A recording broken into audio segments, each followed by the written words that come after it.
Hello, everybody, and welcome. Good day to everybody.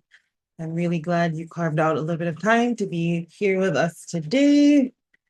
Before we move forward, just a quick housekeeping note. If we can please rename ourselves on Zoom with your name and your organization right next to it so that we know who's in the room with us and who people can follow up with after this session. So thank you so much for those who've already done that. You can follow ours or Salamis, Sagas, no worries, whatever format works for you, as long as we can see your name and your organization, that will be very helpful.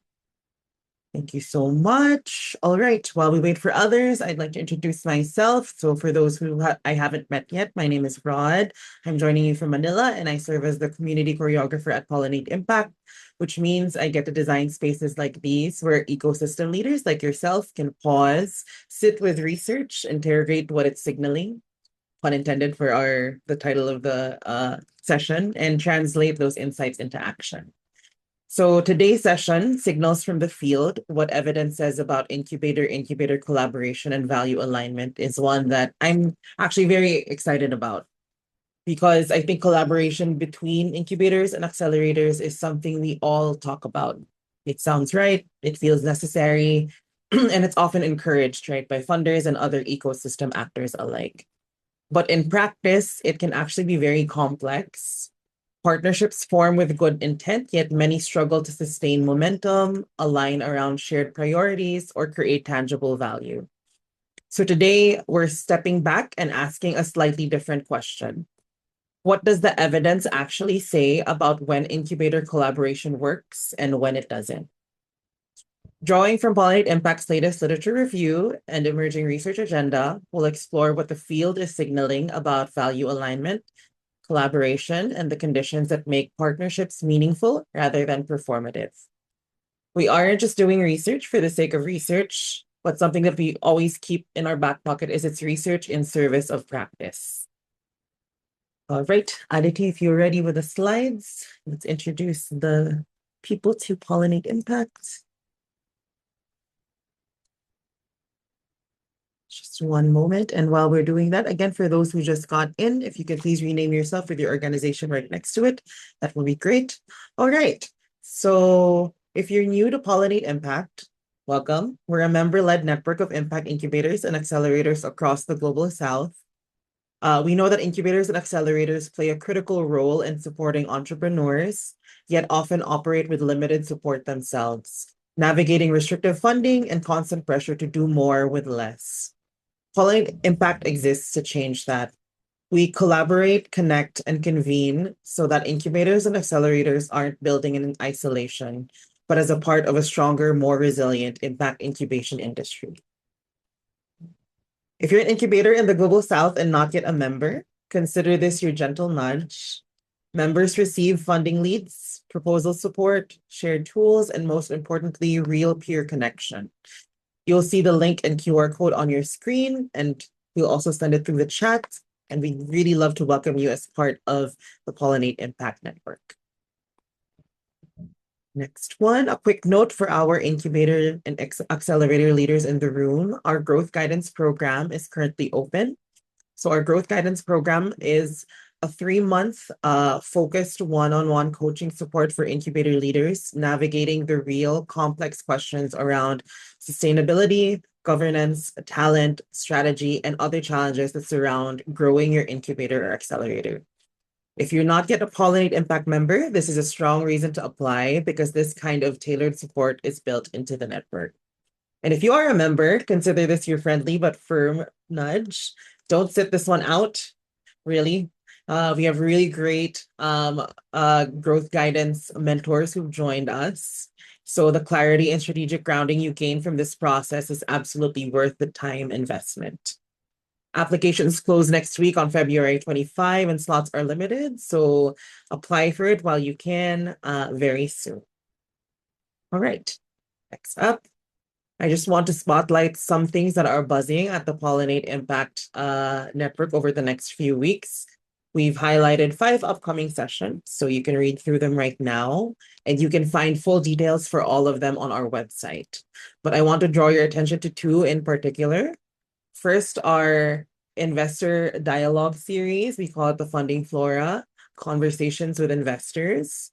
Through this current conversation with an investor networks, we're creating structured spaces for incubators and different types of investors to engage in honest, nuanced dialogue. Not pitching, not posturing, but real conversations about expectations, risk appetite, ticket sizes, and what meaningful alignment actually looks like. If you've ever wondered how investor networks really think or how to better position your incubator and the enterprises you support, this is a session you don't want to miss. And then if you'll be at SandCalp next week, shout out to those who will be there. We're hosting 2 things actually. One co-hosted with WDI or the William Davidson Institute, and then another one, which is our speed dating style networking session called the Elephant in the Match, that brings together incubators, accelerators, ESOs, and investors into structured discovery conversations. Think less business card exchange, more intentional alignment. We're designing it so that both sides walk away with clarity and not just context. So we would absolutely love to see you there. Again, all the details and registration links are on our website, so I encourage you to take a look and join what resonates.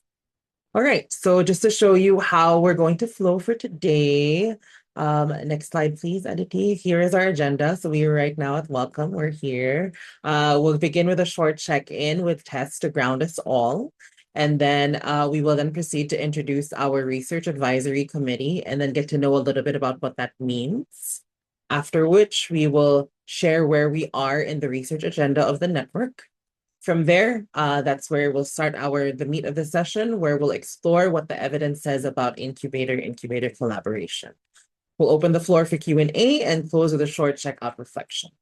So for this to be a meaningful session, we hope that we get your engagement, you stay present, you can contribute in the chat, say hi to each other, introduce yourselves, turn your cameras on during discussion if you're able, challenge ideas respectfully if there are anything that you'd like to challenge, and build on each other's thinking.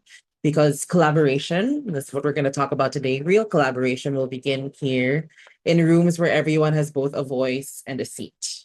So I'm really excited to hold this space with you, and let's begin with our check-in for today, and I will pass it on to Tess. All right. Good day, everyone. Nice to see some familiar faces. My name is Tess, based out of Nairobi. And so I'm going to be leading our check-in for today. So in case you had a note taker, it hasn't been accepted or admitted into the room yet. We'll do that shortly after this space is done. So what's going to happen is we're going to open a couple of breakout rooms, and you're going to be in a breakout room with someone that you may or may not know. While in your breakout room, it's going to take about three to 4 minutes. We'd like for you to take 3 minutes to discuss either of these questions, right? So the first one is you can either discuss one collaboration that worked really well, and then you can talk about what made it successful, or one collaboration that didn't go as planned, what was unclear and what was misaligned. I want you to think about the collaboration your incubator or your organization has been a part of with another incubator or accelerator. So it's not any organization you've worked with, it's either an incubator or an accelerator that you've worked with. So I'm just going to put this in the chat again. And then Aditi, you could be opening the breakout rooms. So think about a collaboration your incubator or organization has been a part of with another incubator or accelerator. And then in 3 minutes, you can discuss either of these questions. So I will see you all back in the main room in 3 minutes. So happy chatting, happy connecting, and I will see you all later. Alrighty, I think the pop-up should have come up, so please join into the room you've been allocated. All right.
All right, welcome back.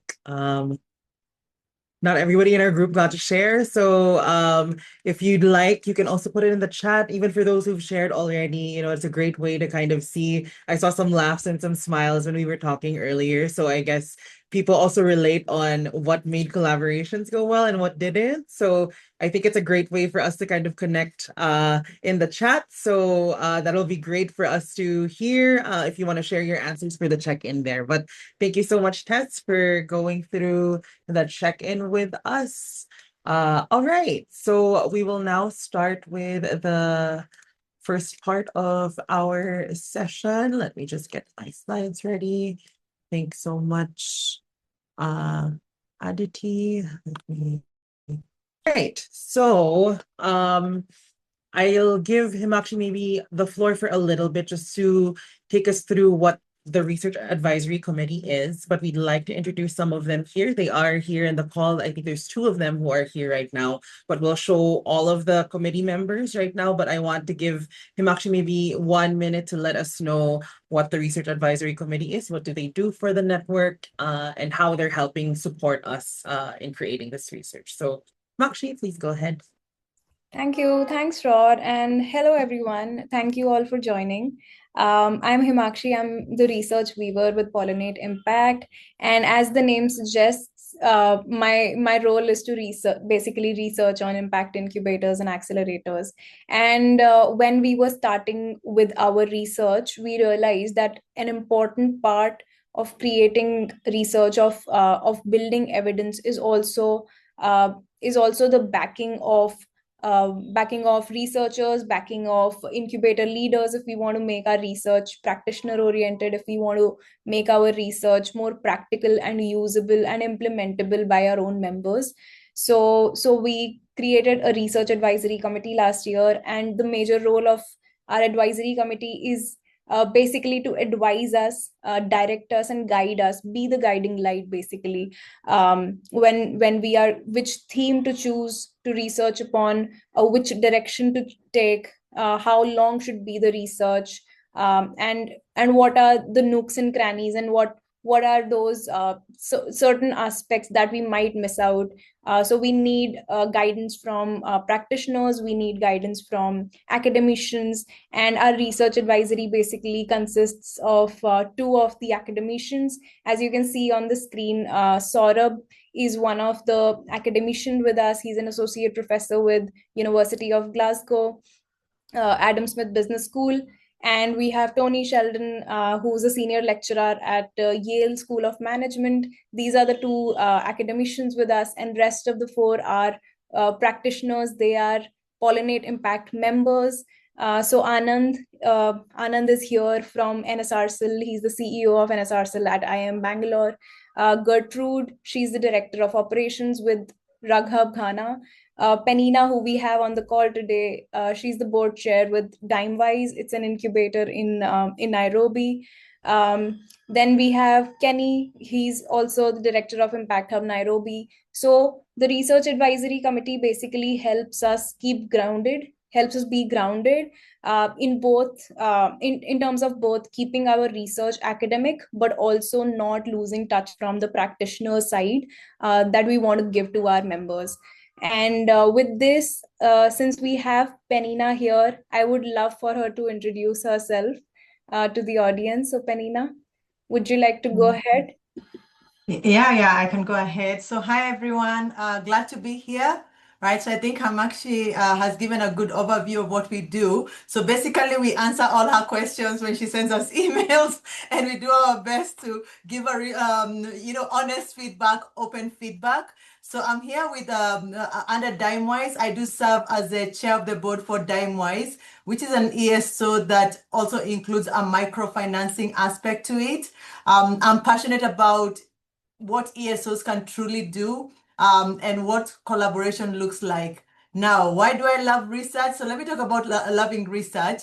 It's just that there's so much academic research that we cannot do anything with per se. And so it's very, very exciting. And I think the world is waking up and thinking, how can we make sure that the research that we're doing and spending tons of money and time on actually moves the needle towards the problems that we once solved? right? So I really love that. I'm passionate about effectiveness of training because I've been in the training space for a long time. So that's one topic I can spend hours exploring. How do I become a better trainer? How do I become more effective?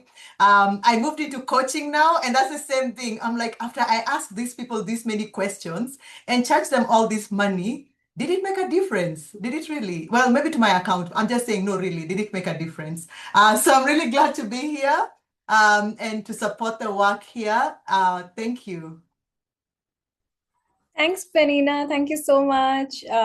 And we have Kenny also joining us from Impact Hub Nairobi. He's also one of our members.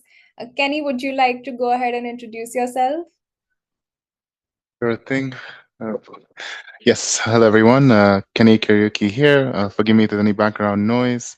Yes, Impact Hub Nairobi. I'm head of programs and operations. I can definitely say I'm obviously here in Nairobi, Kenya. The rains have begun, so we're very excited to see the drought hopefully take a few steps back. Essentially, as head of programs and operations, we focus on, at least I can say we focus as an ESO on all forms of support which are traditional. I won't go into too much detail, but just to say my main components are agricultural, political, economic, as that's my background.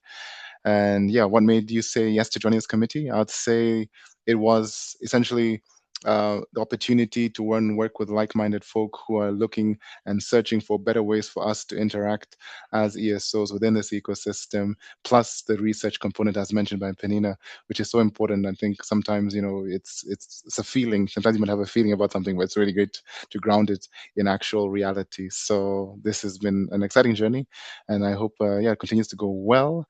And when it comes to what's something you love researching or going deep into in your own personal life, I would say currently it's the advent of AGI and Q Day with quantum computing, and wondering if any of us will have anything to do in 5 to 6 years. But apart from that, agriculture is my bread and butter.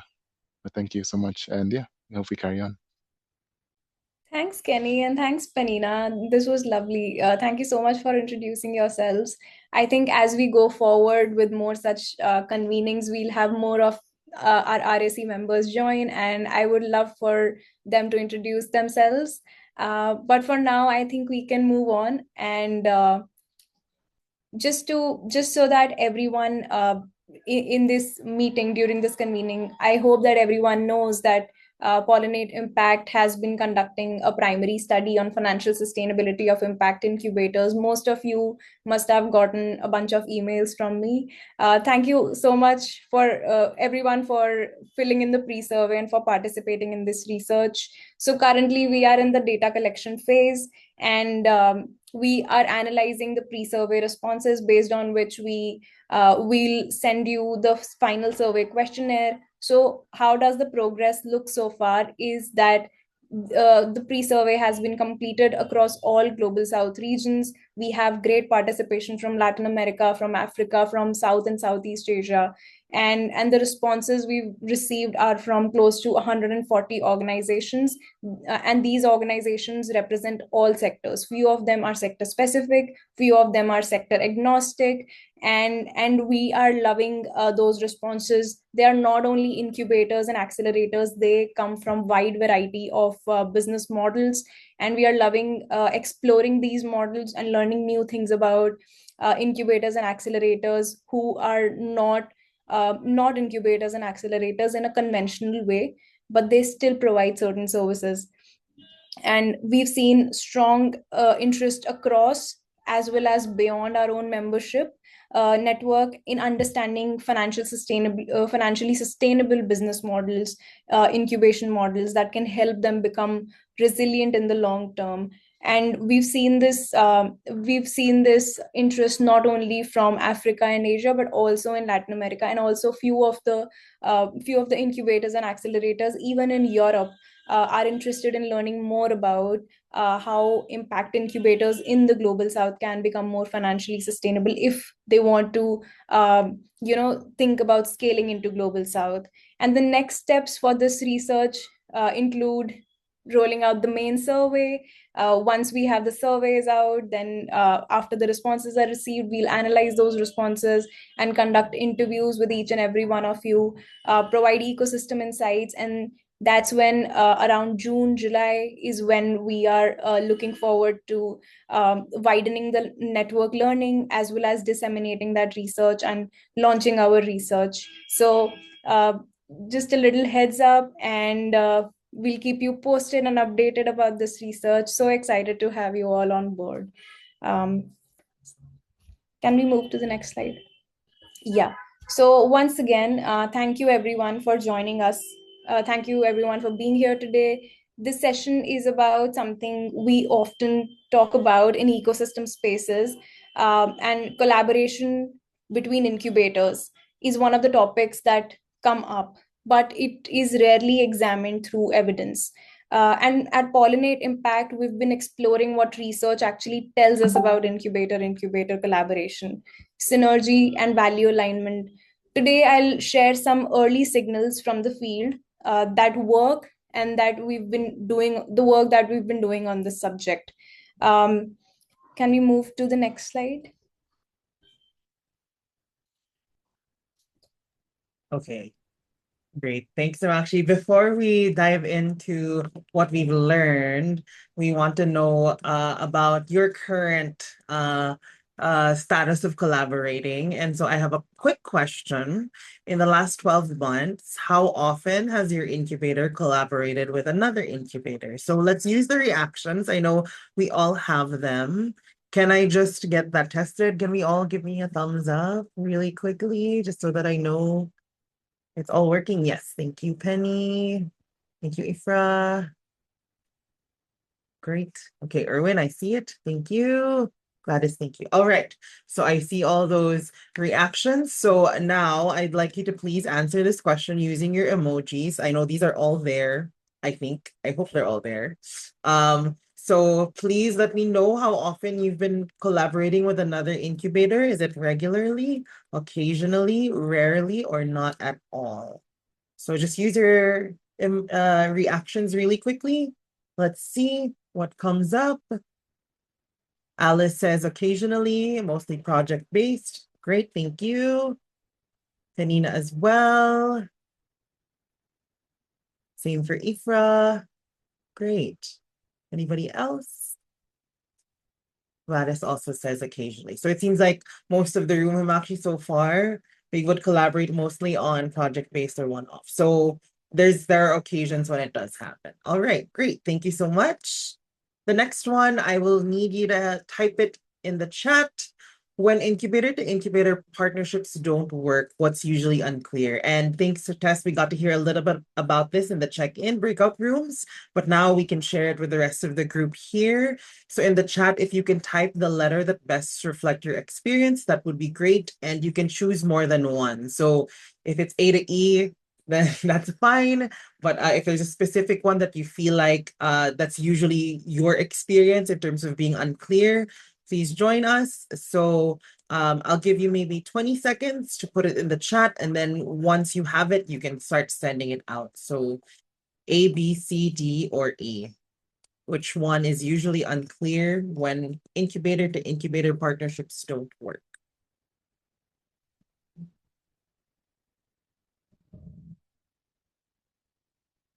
Kenny says value proposition. Why are we partnering? Alignment. Ifra also says value proposition.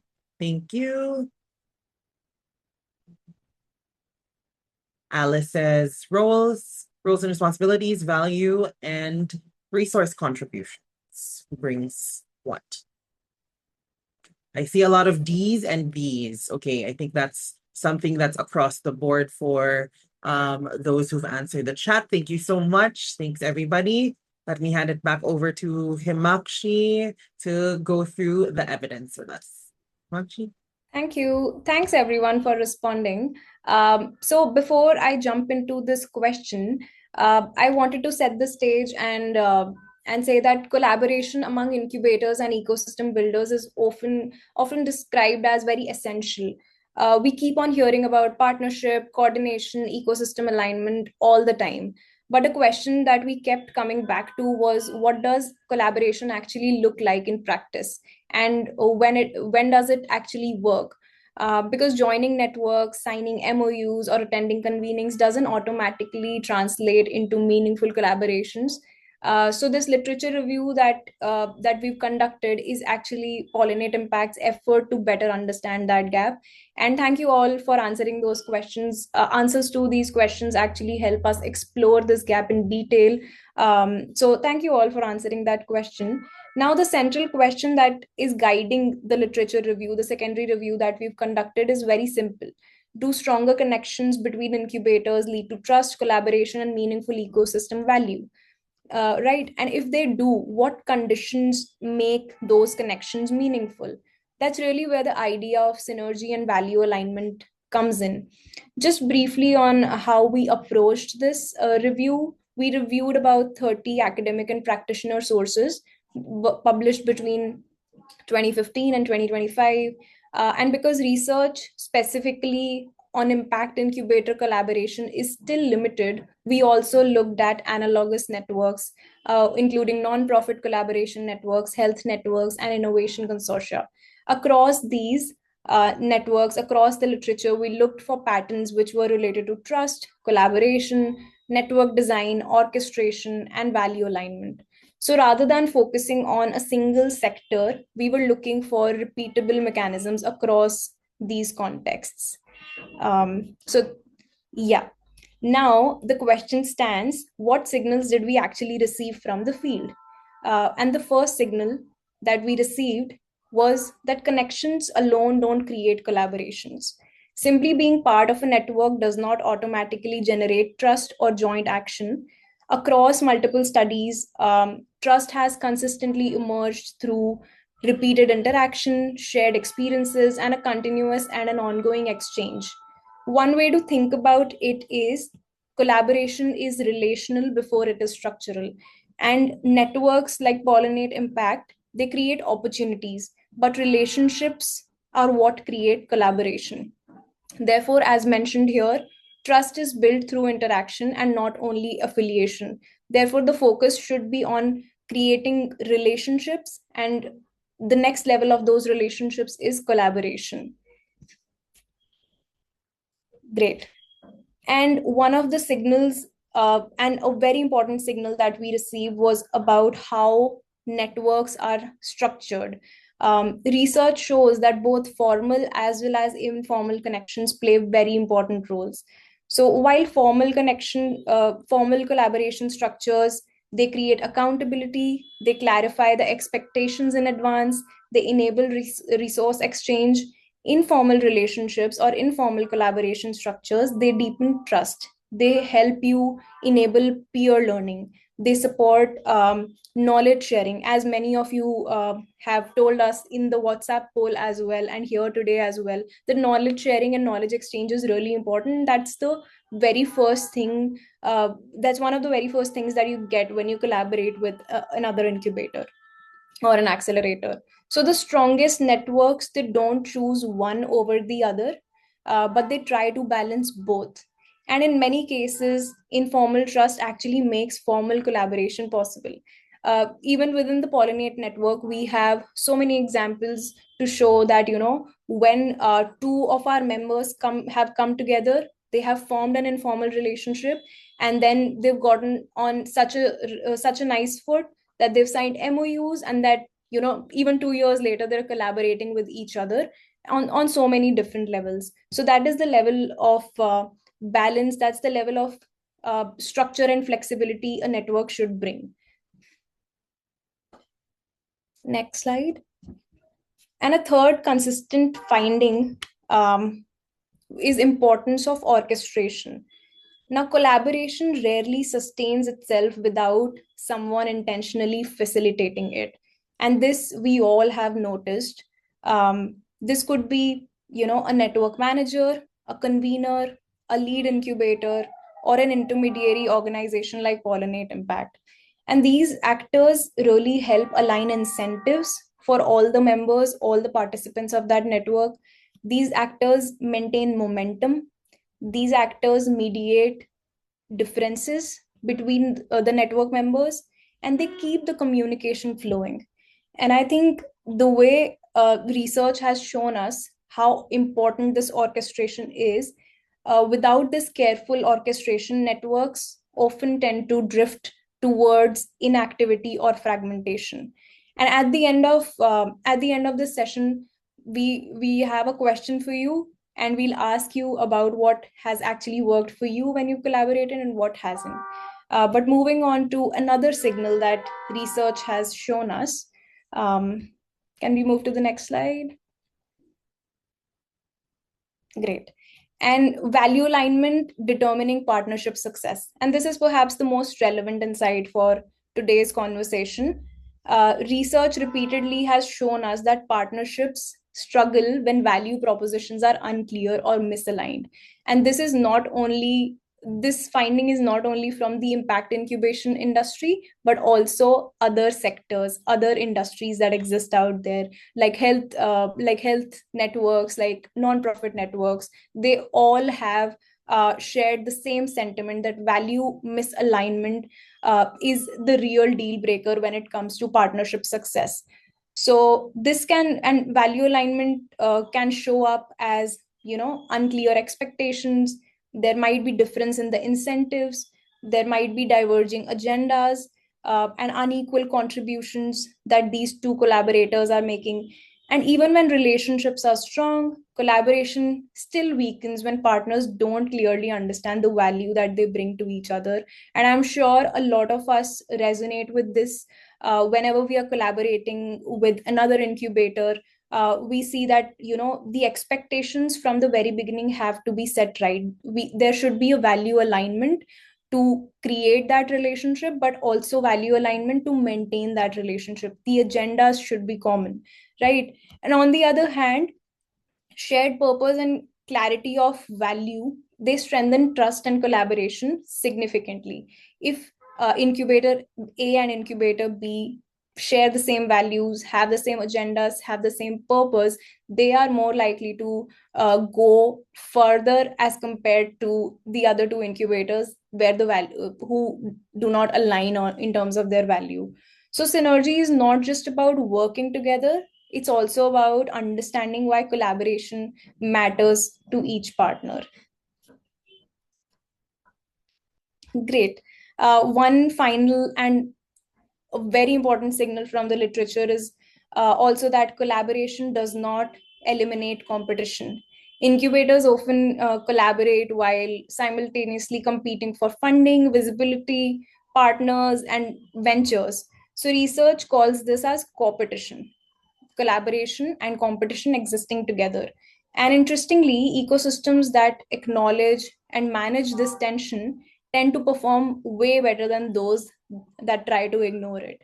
So it's important to understand that when we are collaborating with another organization, we are also in a way competing with them. But when we combine both of these aspects together, competition can actually improve performance for both of these partners.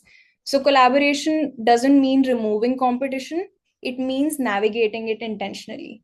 But there are still some things apart from these signals that we still don't know.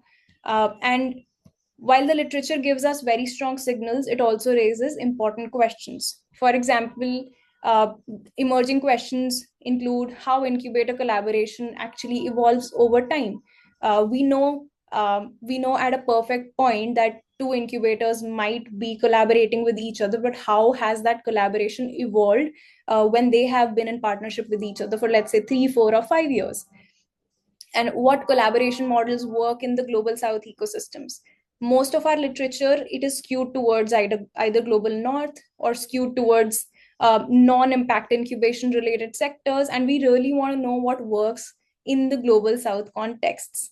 And how do incubators define value proposition in partnerships? At what stage do they define it, and how do they define it? What are those certain aspects that they define when they are defining that value proposition, or if they define it at all?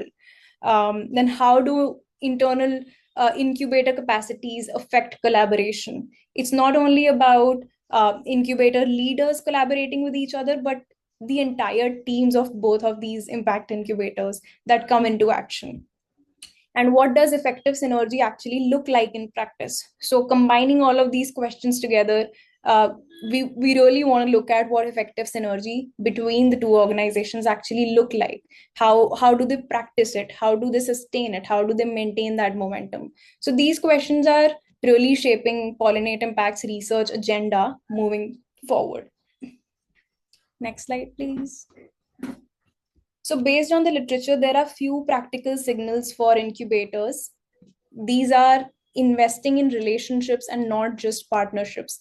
As we've discussed, that partnerships might be formal, but we also want to invest in informal relationships. A balance between both structure and flexibility comes into picture here. And if we really want to collaborate on multiple levels, that informal relationship really helps. The second is to clarify value propositions early on. And this is a question for us as well. If we are collaborating with another incubator, when and how are we clarifying those value propositions? If we are able to clarify those value propositions early on in our partnership, early on in our collaboration, it will pave the way for a successful relationship, for a successful partnership. Then designing collaboration intentionally, categorizing and listing what are the expectations here and how do both the parties want expectations to be met. It really helps. Then balancing structure with flexibility, as we were talking about formal and informal relationships, collaboration structures, there should be a bit of both formal as well as informal structures in place. Then revisiting the shared goals regularly. Sometimes organizations tend to drift apart while they are collaborating, because their agendas might drift, their value alignment might drift. And research has shown that in that case, collaboration tends to become a little less successful, as the two organizations tend to drift apart because of the value misalignment at a later stage. So revisiting shared goals, revisiting shared agendas and values regularly is a great way to go ahead. And yeah. Great. Thank you. Yeah. Yeah. Now Sorry, I'm Makshi, did you here. have a ending line before I proceed? Yeah. So I want to pause here and turn this back to the room, because research gives us signals, but practice is actually what gives them the meaning. So I'd love for you to reflect on this question, and we'll use this to transition into discussion. So over to you, Rod.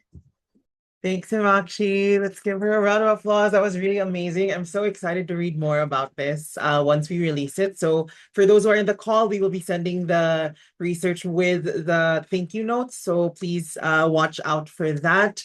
What I was really interested in learning was about the competition and collaboration thing, where it doesn't necessarily negate each other, right? It makes a more robust kind of ecosystem when both exist at the same time. And that's really great to hear, I think. All right, so before we turn to the Q&A and have everyone discussing, which I already see in the chat, thanks Erwin for sharing your insights so far. That is amazing. I just wanted to ask a question for the room, and we'll do a little bit of we call it a chat waterfall. So I want to ask, where has collaboration worked well for your incubator and why? So if we can type in collaboration has worked well for us when, and then answer the question. We'll give you 2 minutes to type in your response, but don't hit send yet. We'll send it at the same time. So you have 2 minutes to type up your answer, with the beginning of the sentence being collaboration has worked well for us when. And then once I say go after the 2 minutes is up, we'll all send it at the same time. Is that clear? Can I get a thumbs up just so that we know that we are all on the same page? You can also just put your thumb up if that works better. Great. Thank you. Thanks, Erwin. Thank you, Penny. Okay, great. All right, so I will just set my timer. Let me see.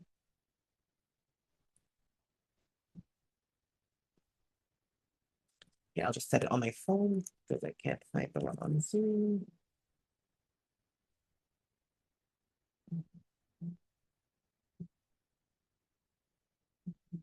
Let's try to find some music.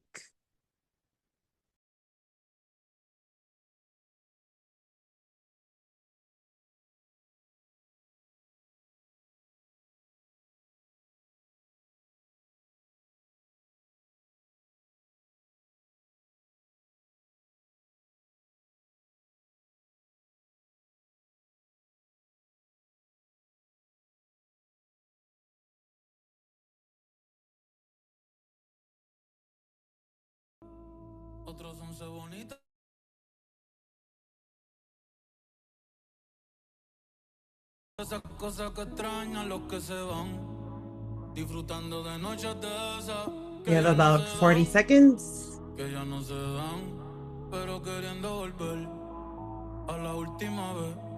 Ya los ojos te miré y contarte las cosas que no te conté. Te parecerá mi crush. Y tirarte las fotos que no te tiré. Hacho brote, es linda, déjame traerte una foto.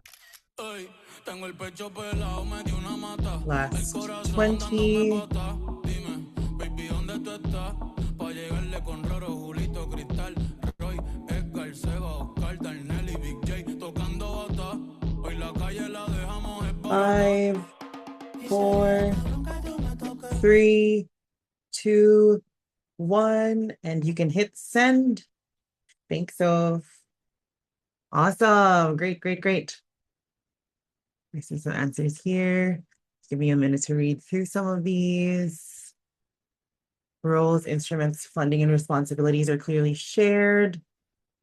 Fully involved, partners are fully involved in design. So making sure that both are involved in the actual project or program. Roles are well clarified. Nina says when there was clarity and value in each player was bringing in the roles responsibility. Great, thank you. Kevin says, my prior relationships built that made it easy. Oh, great, great. This kind of highlights some of the things that Himakshi was able to discuss also, which is amazing. Thank you so much. If there are still those who are typing, no worries, you can catch up with us. But I just wanted to make sure we had enough time to open the room up for discussion and for Himakshi to take on some questions that people might have or any discussion points that people wanted to focus on. So I'm opening the floor up for questions or anything that resonated that people wanted to share. You can raise your hand, use the comments, or you can just unmute actually, since we are a pretty small room.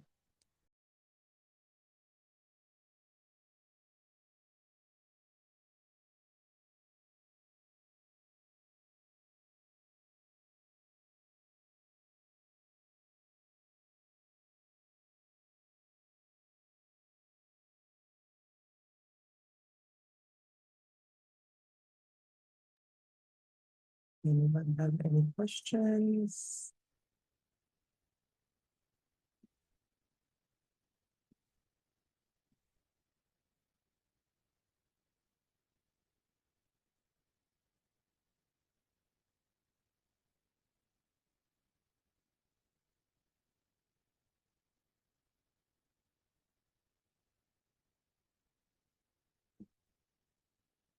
Maybe people are still thinking of actually, but maybe while they do, I am curious to know,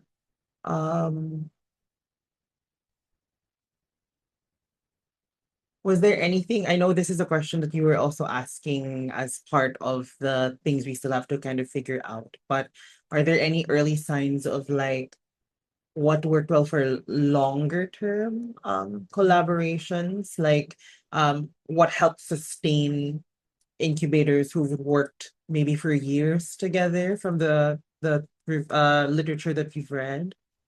Yeah, it's a very interesting question. And I think from this question, two aspects come out.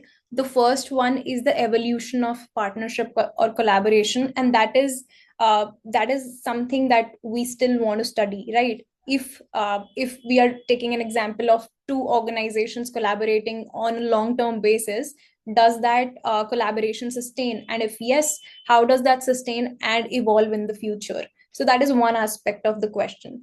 The second is if there is actually literature about what helps them sustain in the long term. And yes, as I was mentioning, that there are few things, value alignment and revisiting your values, revisiting your agendas on a regular basis as two partners is very important. And this is something that happens in our personal relationships as well, that we want to keep going back to what resonates with us, and how are we aligning on our values. If there is something that needs to be revised in our contract, if there is something that needs to be revisited based on who is contributing what. And so I think revisiting them regularly and aligning your values at all times is really, really important. And that's what the literature tells us as well. So yeah, thanks for your Awesome. question. Great, thanks so much. And I think it really does reflect on what everybody was saying in terms of how collaborations have worked well for them. I think value is really something that's very important. And again, regularly kind of reviewing who does what, and where does each of the partners come in.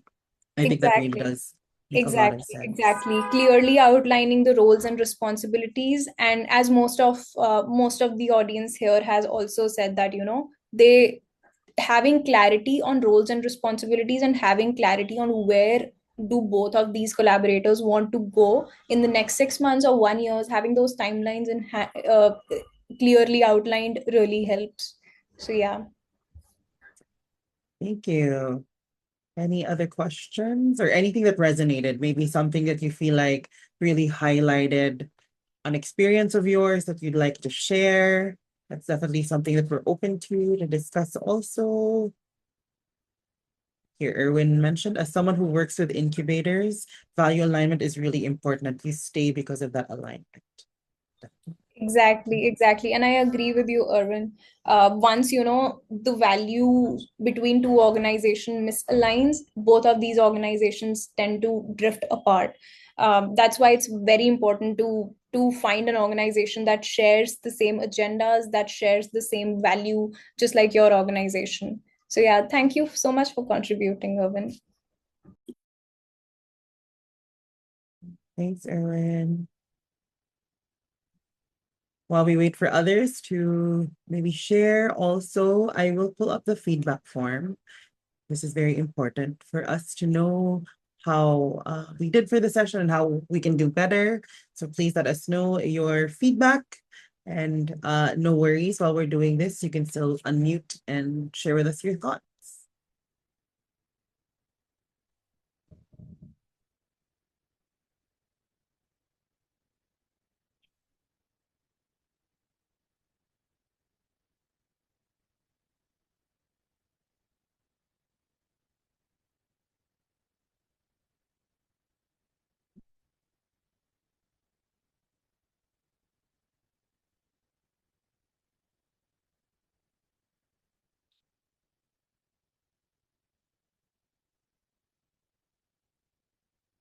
And maybe while we wait, actually anything from your end that you found very interesting, like something that you were kind of either surprised by or you felt really gave you a better understanding of collaboration through this research? Yeah, no, absolutely. So as I mentioned at the very beginning, the research on collaboration among impact incubators is very scarce, and we try to draw from different other sectors like non-profit sector or health networks, and how do they work and how do organizations within those networks collaborate with each other. And when I was researching on those, I really wanted to find out if there is a common there are common findings among impact incubators collaborating with each other, or is it something different. And it turns out, hearing our members here as well, it turns out there is a lot of common ground.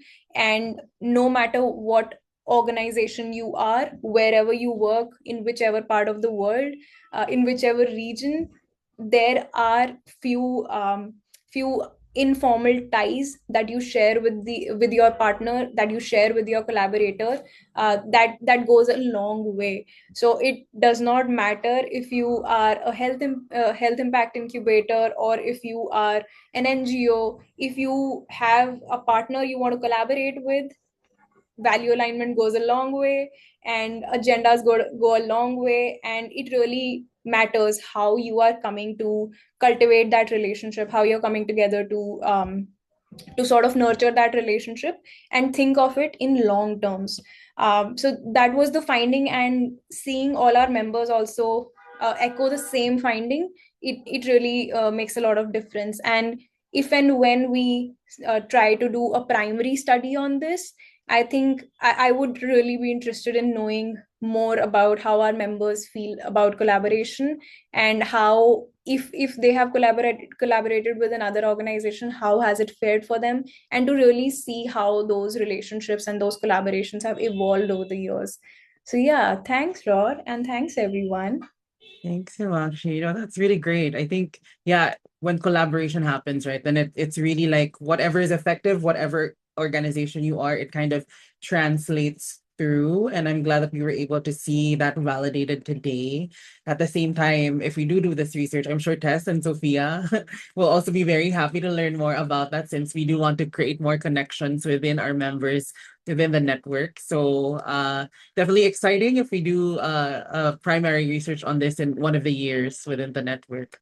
But thank you. Last call. I see Erwin would love to learn more and contribute. Yes, please, Erwin. We'll send you the actual literature review after the call today, maybe in 1 or 2 days, once we send the thank you note. And then please let us know. You can email us. You have my email. And then let's see how we can collaborate as well on this. So always happy to do that. Thank you. All right. Well, thank you, everybody. And thank you for those who have already sent in their feedback for today's session. And thank you to Himakshi for taking us through the literature review. It was really great. Again, we'll send you all the actual document once we send the thank you notes. And we look forward to getting any of your feedback as well. If there's any comments, anything that you want to add, also your own experiences that maybe you want to highlight within these kind of buckets that Himakshi has created through what she's found. We'd be happy to feature that as well. So yeah, thank you so much for joining us today. Himakshi, is there anything else that you'd like to say before we end? No, honestly, I'm happy to see that so many of us resonate with the findings, and I'm excited to see if there are any questions, or if there is anything else that you feel like this research might have missed, or an important finding for us from the impact incubation ecosystem that the other sectors are not telling us. I would love to know more about that, and I'm available and happy. I can share my email with all of you present here, and if you want, we can chat about it and think about more things that we can do to make collaboration successful. Awesome.